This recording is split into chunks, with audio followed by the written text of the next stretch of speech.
I wonder what a boy thinks about when he's flying a kite. A boy's will is the wind's will, Longfellow said once, and the thoughts of youth are long, long thoughts.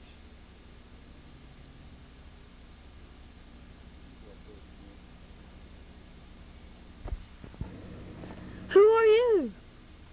I'm Charlie Harville. Who are you? I'm Mark McGinn. Mark McGinn, who flies kites. Yes, sir. What are you going to be when you grow up, Mark? I'm either going to drive race cars, or I might be a scientist, or I may be an astronaut, but I got to go to college first. You see that old building? That used to be a school. What school? Well, when it was out here, they called it Yadkin College, but then it moved into town and it became High Point College. You see, schools can grow up just like boys do. Like boys do? That's right. Come on and I'll show you.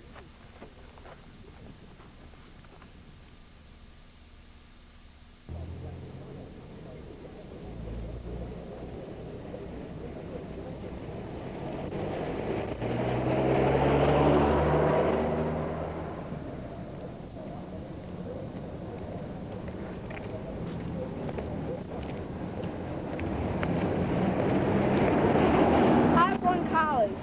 Co-educational opened in 1924 by Methodist Church with aid from the city of High Point. Archives, Conservation, and Highway Department, 1955. Say, Mr. Harville, could this be a college for me? Well, yes, it could be. I'll tell you, I know a lot of people here at High Point College, so I'll take you around and introduce you to them and let you look at some of the buildings, and in 10 or 11 years, you can make up your mind whether this could be a college for you. Hey, that sounds great. Okay, let's go.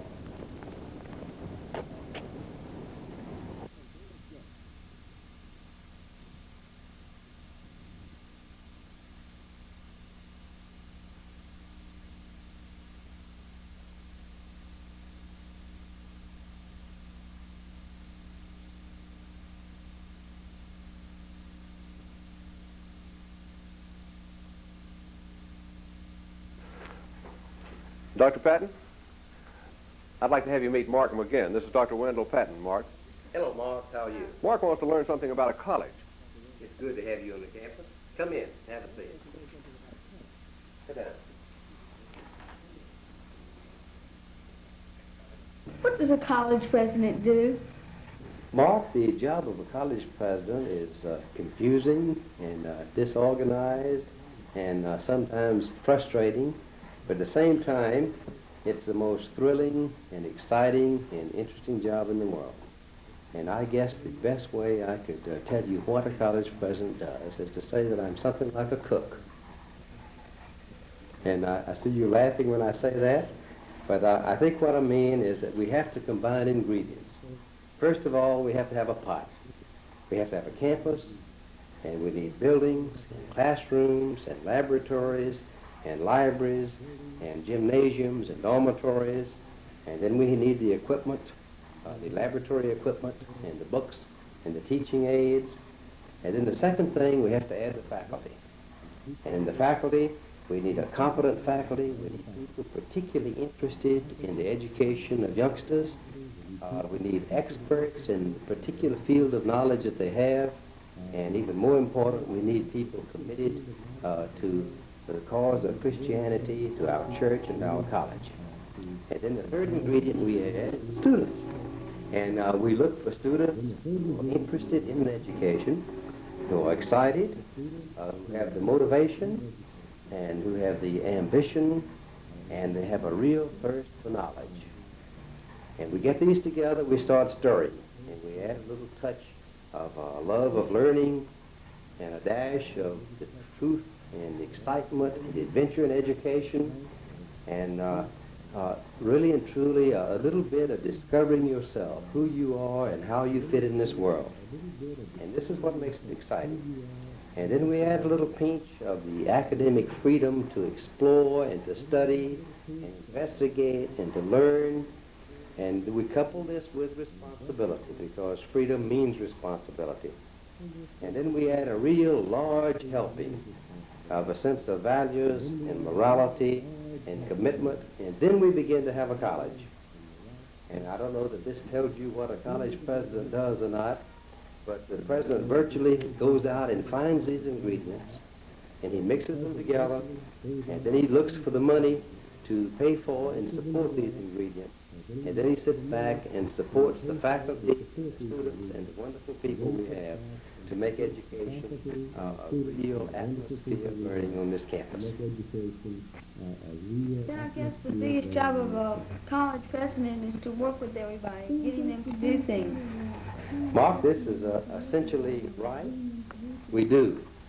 The administration has to support the faculty and the students in the process of learning. And if we do it correctly, that means then we can give things to the students here. We can help them find the physical laws of our universe, to know something of the experimental approach in learning, to know something of the heritage of mankind and the great contributions of spiritual kinship and the moral values, the love of beauty through art and music and literature, and a respect for our democracy, and in addition, specific skills in the particular vocation or profession you'd like to go. It's the finest investment in the world. How do I know which college is for me? Mark, to do this, you'll have to look and listen and ask questions, because all colleges are different.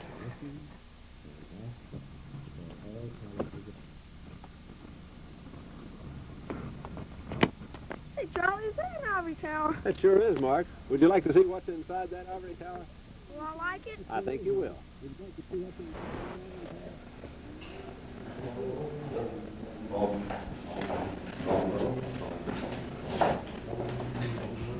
Hello, Dr. Wilson. Hello, Charlie. How are you? Fine, thank you. Mark, I'd like to have you meet Dr. Chris Wilson, who's head of the physical science department. Hello, Mark. I want to be a scientist, just like you. Oh, you do?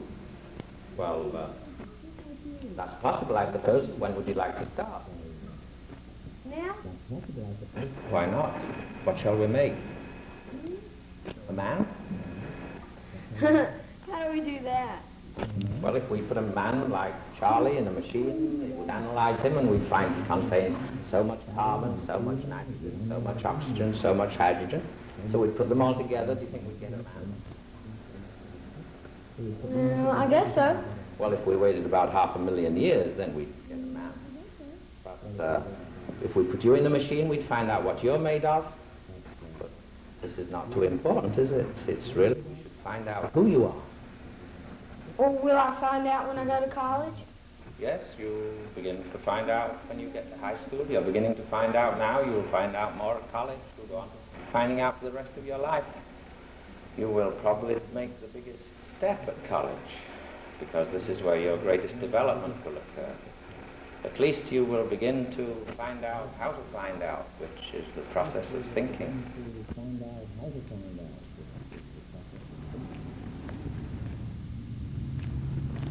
Hey, Mark, we have talked to so many educators and grown-ups about college. Why don't we talk to a student? Up there, why don't we go see her? All right, let's do.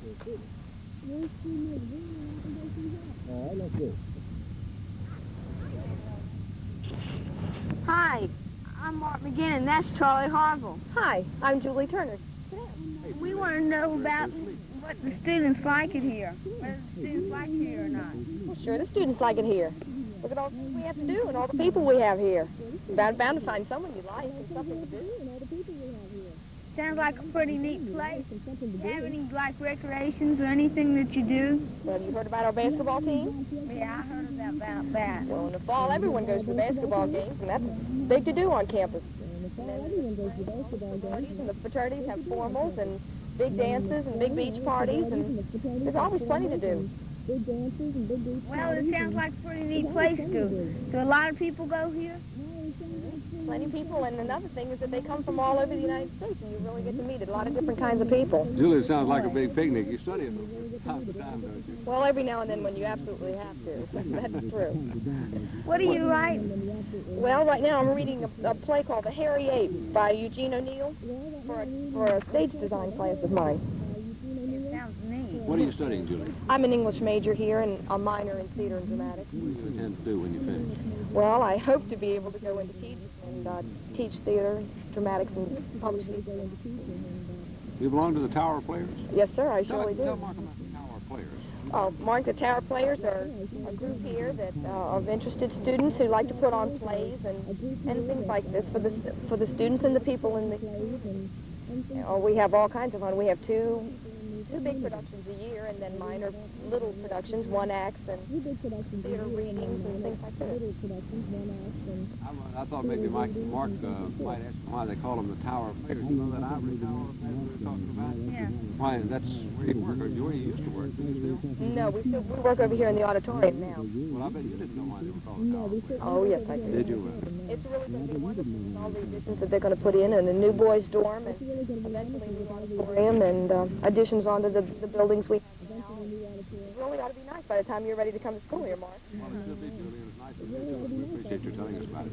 My pleasure. Thanks very much. Mark, let's go along and visit somebody else. Bye-bye, Mark. Bye. Come back and see us. All right, I will. Hi, Charlie. How are you? Fine, thank you. Mark, this is Mr. Irving Silver, the president of the High Point Art Council, a good friend of High Point College. How are you, Mark? Mrs. Silver. Glad to meet you. Is the town proud of High Point College?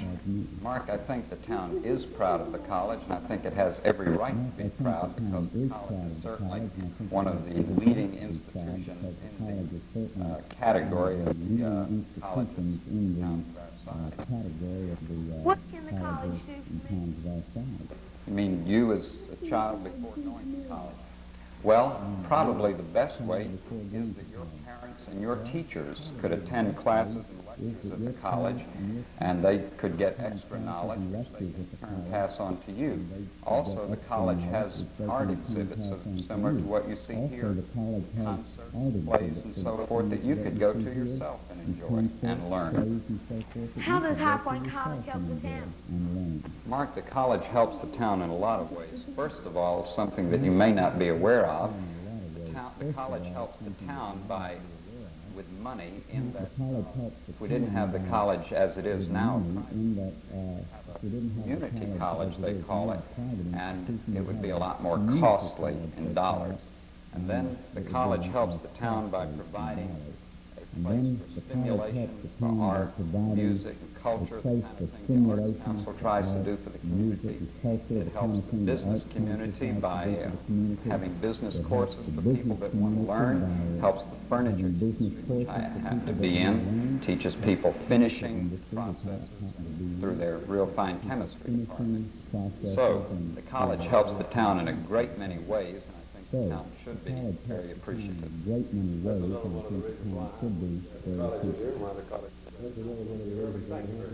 you, Charlie, for coming over. Mark, thank you. Come back again. I will.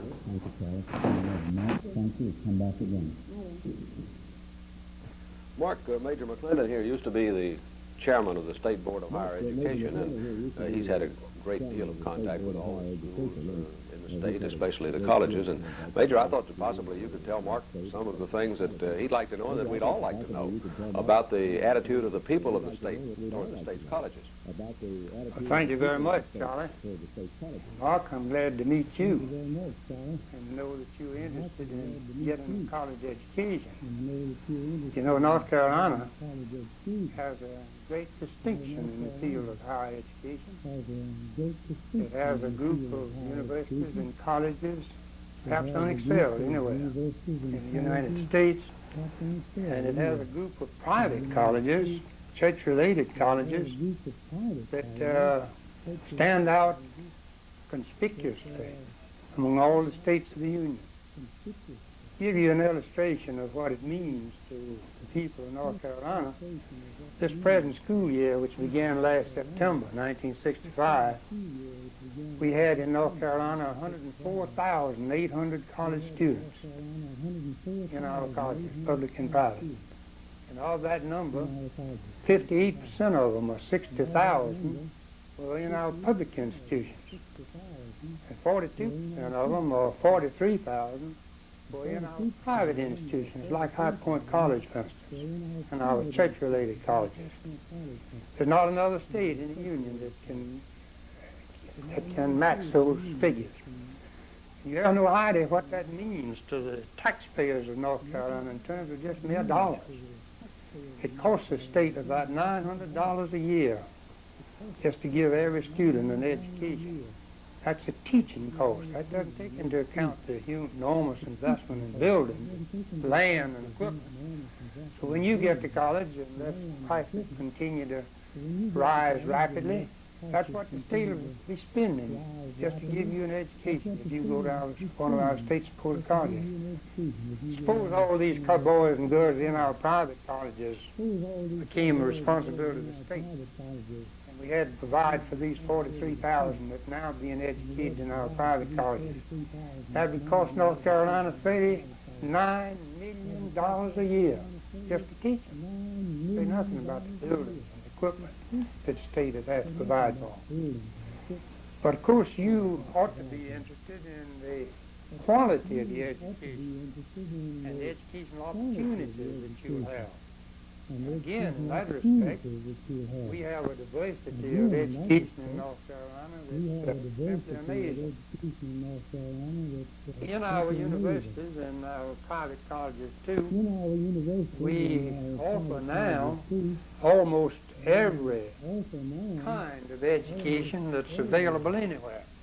Perhaps we're not quite as much specialized in say Russian language, for instance, as some of the other universities in the East. But in all the classical fields of English and mathematics and physics and history and so on, the university and colleges of our state stand well, rank well with the very best in the country.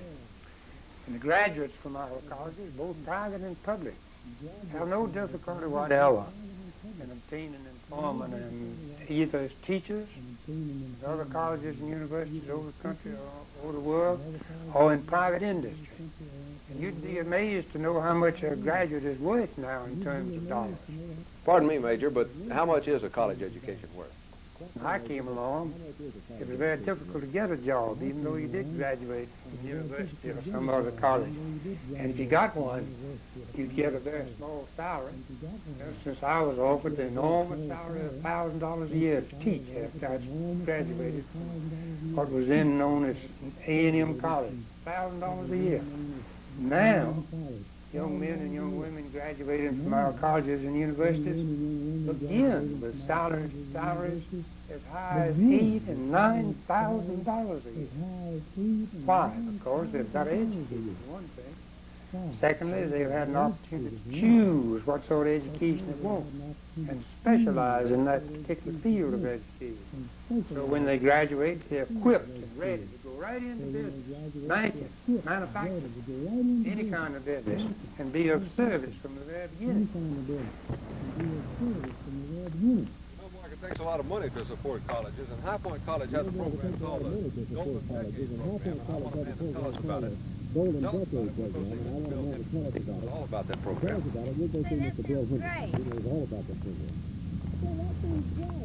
Bill, Mark wants to know how you raised $10 million for a college, and I'd like you to explain. Well, Mark, the college has what is known as a board of trustees, and they're responsible to the college and its supporters for setting policy of a general nature under which the administration of the college works.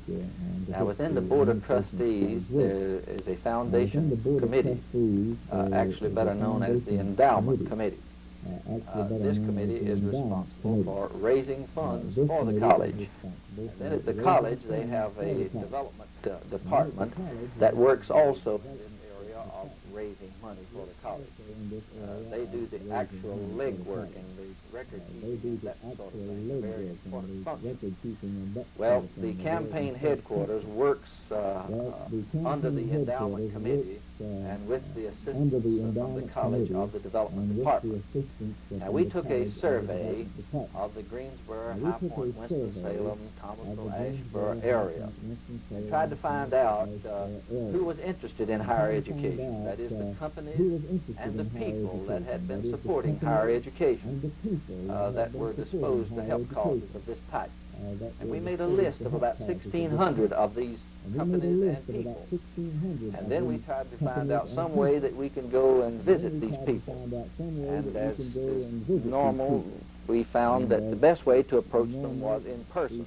That is, to get someone that was interested enough in the college to go and see all of these 1,600 people and to tell them what High Point College is and what it is trying to do to further Christian higher education.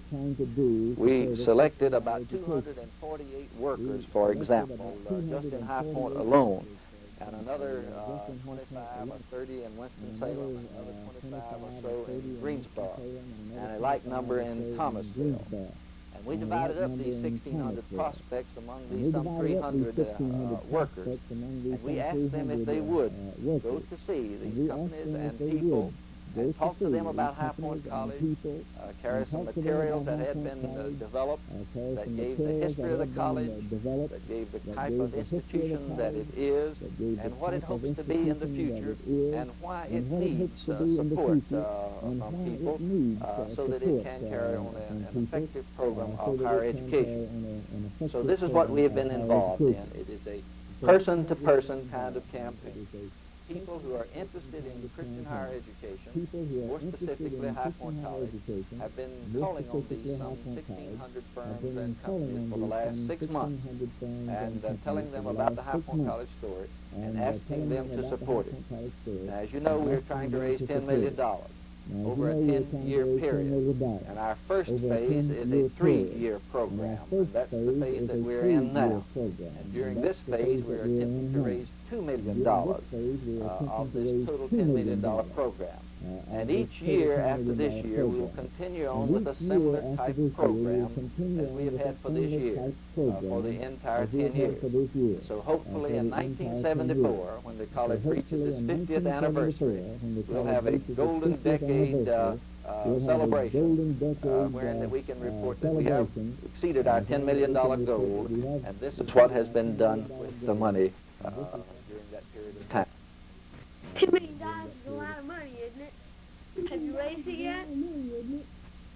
Well, you're certainly right. The $10 million is an awful lot of money. Well, so far, as I stated, our first phase had a $2 million goal, and in this first year of that phase, we hope to raise $1 million or thereabout. And I can report to you today, fortunately, that we are now at a point of having something over $1,100,000 subscribed, with still several hundred prospects to be called on that year.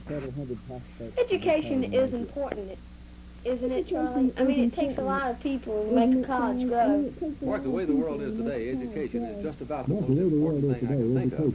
And it does take a lot of people to make a college grow because, you know, there are colleges all over North Carolina and all over the United States, like High Point College. They're the small community colleges which play such a big part in educating the people of that community. Incidentally, if it hadn't been for High Point College, I never would have been to school because I couldn't afford to go anywhere else. I lived in High Point, went to High Point College. But these colleges are important to the community, and the communities must support not only the colleges right there in their own towns, but also the colleges all over the state. Some of them are privately endowed, that is, they get their money from private sources. Others get most of the money which they use to operate from the state. They're endowed by the state. But they're all important because there are more Marks and their sisters and brothers and boys and girls like you coming along all the time to be educated. We need the colleges to give education to children. My college for me, all right. Thanks, Charlie. Thanks for showing me all these things and for introducing me to all these nice people. You're sure welcome, Mark. I'll see you on the campus. You're sure welcome, Mark. I'll see you on the campus.